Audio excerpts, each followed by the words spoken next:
Assalamualaikum warahmatullahi wabarakatuh. Halo semuanya, sebelumnya izin memperkenalkan diri. Nama saya Nuresa Putriwadi, mahasiswa S1 Akuntansi semester 3 dengan NIM 125241027. Di sini saya akan membahas mata kuliah tentang pengauditan 1 dan praktik. Di mana di sini ada jawaban tugas komprehensif bab 4 yang nomor 1 menggunakan kerangka 6 langkah etika, yang dimana langkah pertama itu identifikasi faktor-faktor relevan seperti Andi Pratama merupakan auditor junior dan lulusan terbaik dari program pendidikan profesi angkutan PPAK. Ibu Citra meminta untuk mengurangi prosedur audit akun beban promosi karena anggaran yang terlalu ketat, serta beliau juga menyuruh Andi untuk tidak mencatat jam lembur demi menyesuaikan dengan anggaran waktu yang ketat. Kinerja yang bagus menjadi iming-iming janji evaluasi dan prosedur yang dirampingkan akan menurunkan kualitas audit. Langkah yang kedua, identifikasi isu etis seperti apakah Anda harus mengikuti perkataan manajer karena tahu hal yang menyimpang dari standar profesional, seperti mengurangi prosedur dan menyembunyikan jam lembur melanggar integritas dan kompetensi profesional. Langkah yang ketiga, identifikasi pihak yang terdampak seperti Andi terancam melanggar etika, reputasi profesionalnya dipertaruhkan. Yang kedua, ada Ibu Citra bertanggung jawab atas keputusan audit yang bisa dicatat. Langkah keempat, alternatif tindakan Andi seperti mengikuti perintah Ibu Citra, menolak perintah serta mendiskusikan dengan Ibu Citra secara profesional dan melaporkan kepada atasan atau whistleblowing ke quality control, fungsi monitoring KAP. Langkah yang kelima, evaluasi konsekuensi tiap alternatif seperti ikut perintah konsekuensi positifnya, diskusi atasan evaluasi baik, konsekuensi negatifnya, melanggar integritas, profesionalisme, risiko salah saji, dan tidak diketahui. Diskusi konsekuensinya positif. Peluang menyadarkan atasan tetapi tetap etis. Konsekuensi negatifnya, potensi konflik dengan atasan. Yang selanjutnya adalah laporkan konsekuensi positifnya. Perlindungan etika, tindakan preventif.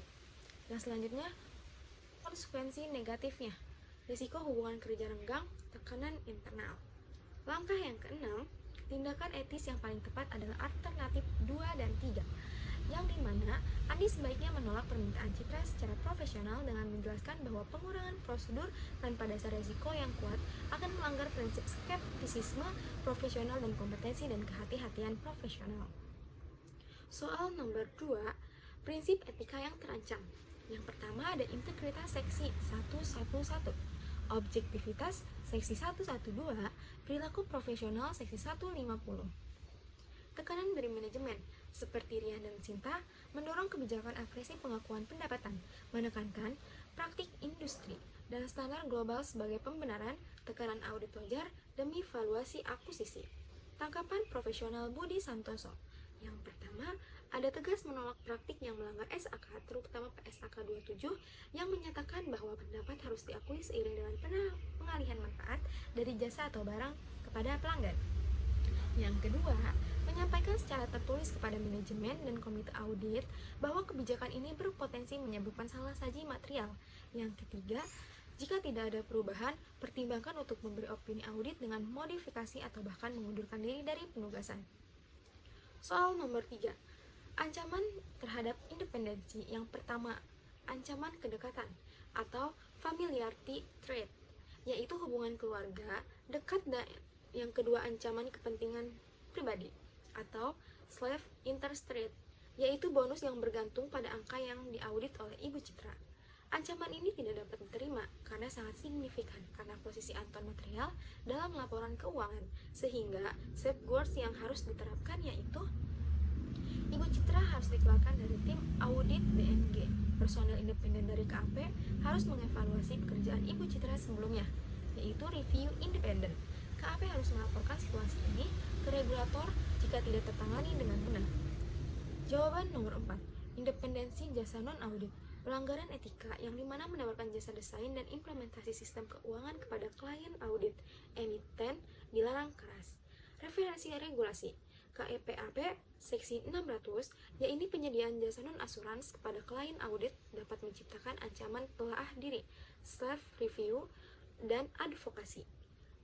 PJOK nomor 13 garis miring PJOK titik 03 garis miring 2017 dan nomor 13 garis miring PJOK titik 01 garis miring 2018, yakni melarang pemberian jasa yang dapat menimbulkan konflik kepentingan pada entitas publik. Selanjutnya, tanggung jawab komite audit seperti menolak secara tegas tawaran tersebut, mengingatkan manajemen bahwa pemberian jasa ini melanggar peraturan dan menjaga independensi auditor eksternal dengan tidak menyetujui jasa tambahan dari KAP Audit. Jawaban nomor 5. Independensi imbalan jasa dan ketergantungan fee, yaitu ada jenis ancaman. Ancaman kepentingan pribadi yang dimana fee audit belum dibayar. Selanjutnya ancaman intimidasi yang dimana klien bisa menahan pembayaran jika opini tidak sesuai. Dan selanjutnya ketergantungan 25% terhadap satu klien menciptakan ancaman signifikan terhadap objektivitas dan independensi. Yang selanjutnya langkah yang harus diambil, KAP harus mengevaluasi apakah masih bisa melanjutkan audit secara independen. Diskusi dengan pimpinan regional atau quality control, pertimbangkan untuk menghentikan penugasan jika independensi tidak bisa dijaga, harus ungkapkan situasi ini kepada komite audit dan regulator jika diperlukan. Jawaban nomor 6, kerahasiaan dan konflik, penawaran pekerjaan kepada Andi. Pelanggaran etika potensial. Jika Andi menyampaikan informasi audit internal, maka melanggar prinsip kerahasiaan. Jika menciptakan ancaman kepentingan pribadi dan potensi konflik independensi. Langkah yang harus dilakukan, Andi harus segera melaporkan tawaran ini ke partner perikatan, yaitu Budi Santoso. KAP harus mengevaluasi apakah Andi masih bisa melanjutkan perikatan. Jika tawaran diterima, maka Andi harus segera mengundurkan diri dari tim audit DNG. KAP harus mengganti personal yang terlibat dan mendokumentasikan mitigasi yang dilakukan. Jawaban nomor 7, evaluasi kinerja komite audit. Kegagalan komite audit DNG tidak memahami isu teknis pengakuan pendapatan, menyerahkan sepenuhnya kepada manajemen, pasif terhadap potensi konflik independensi auditor, tidak mengevaluasi jasa non-audit, tidak melindungi independensi auditor eksternal, tidak mempertanyakan tekanan yang dihadapi oleh auditor. Tanggung jawab komite audit PJOK nomor 55 tahun 2015, memastikan kualitas laporan keuangan, menjaga independensi auditor eksternal, mengevaluasi pekerjaan dan hubungan dengan auditor. Tindakan audit tim, komunikasikan secara tertulis ke komite audit mengenai resiko-resiko etika yang dihadapi. Gunakan bahasa bisnis yang lebih sederhana agar pesan lebih dipahami. Dokumentasikan seluruh komunikasi dan penolakan untuk tidak mitigasi jika terjadi pelanggaran. Jawaban nomor 8, kompetensi profesional dan skeptisisme citra. Prinsip yang dilanggar, KEPAP, Seksi 1313, kompetensi dan kehati-hatian profesional. Standar audit umum skeptisisme profesional. Mengapa tekanan anggaran tidak valid? Karena efisiensi tidak boleh mengorbankan efektivitas audit, mengurangi prosedur substantif, salah saji material. Potensi konsekuensinya, audit bisa dinyatakan negligent secara hukum jika terjadi salah saji. Sanksi profesional dari IAPI atau KPAP. Citra dan KAP bisa dikenai tuntutan hukum dari investor jika dilaporkan menyesatkan. Jawaban nomor 9, tanggung jawab Budi Santoso, manajemen partner. Tanggung jawab utama, menjaga independensi, objektivitas, dan kualitas audit, bertindak sesuai dengan standar audit dan KEPAP. Tindakan kepemimpinan yang harus diambil, yaitu menolak permintaan pengakuan pendapatan agresif, menghapus hita dari tim audit karena konflik keluarga, menolak penawaran jasa non-audit dari klien audit, melaporkan tekanan manajemen ke fungsi quality control dengan ethics partner, meninjau kembali kelayakan KAP untuk terus mengaudit DNG dalam kondisi saat ini. Mekanisme penegakan etika dan kepentingan publik. Lembaga berwenang, Institut Akuntan Publik Indonesia yaitu IAPI, pembinaan dan pengawasan anggota. Yang kedua ada Komite Profesi Akuntan Publik KPAP yang berfungsi untuk menegakkan kode etik. Dan yang ketiga Otoritas Jasa Keuangan atau OJK yang bertugas untuk pengawasan auditor terhadap entitas publik dan emiten.